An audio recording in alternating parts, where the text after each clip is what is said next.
So do you want to, do you have like a list of I don't have a list, but I just have a few that I could definitely get the ball rolling with.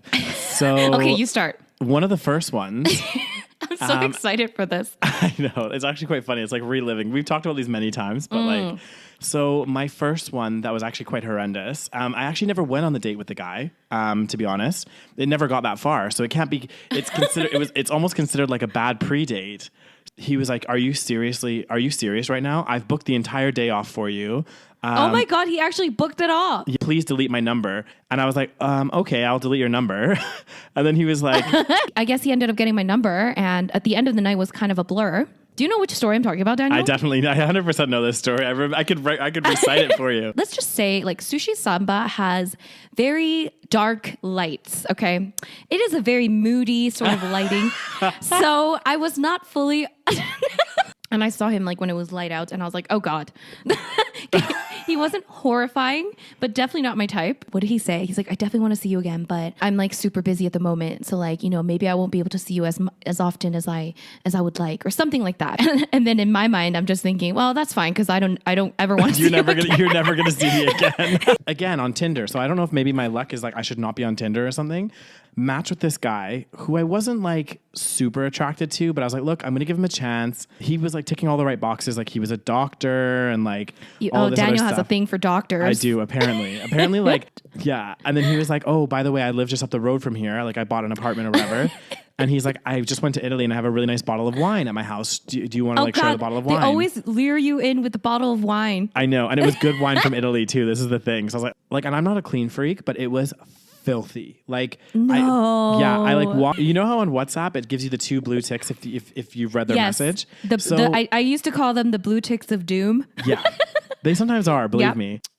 He's like, oh, then why did you kiss me? And he texted me it twice, but I was at work. So like I left it on unread. And then I opened up the message. I was like, hey, I wasn't ignoring you. I've been busy at work. Just let you know, like you would get a blue tick if I had read your messages. And then he responds, he's like, yeah, but I can also see when you've last been online.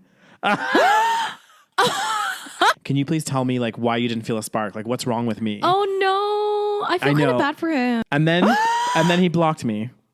Oh my God. See, red flags are there for a reason. God damn. Like this guy was just shooting off red flags. Oh God, he was shooting off some serious red flags. Was like, I looked around and I was like, is this like a lesbian speed dating event?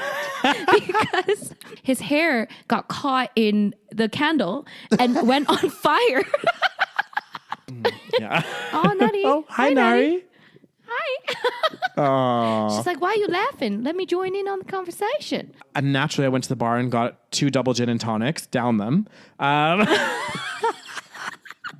Daniel, I think this podcast might reveal your alcoholic tendencies. Oh, God, I know. I was just nervous. That's the thing. And so we get it there. And all of a sudden, he like pins me up against a wall and starts trying to make out with me. My friend, she was like, oh, I'm going to make eye contact. Yeah. She basically like stared at him and then it worked. He came over.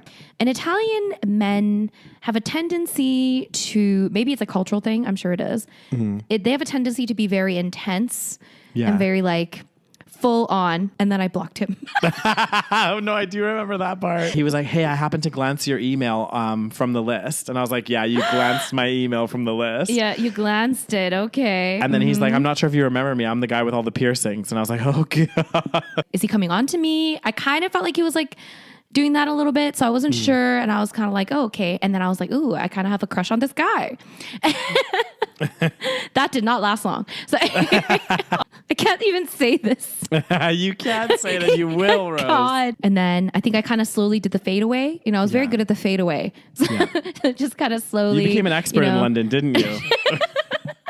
You had about 6 fadeaway situations going on at once, didn't you, Rose? Just fading this one away, this one away, this one away. No, that's not true. The Italian, this guy from work, this other guy. Exclusive content.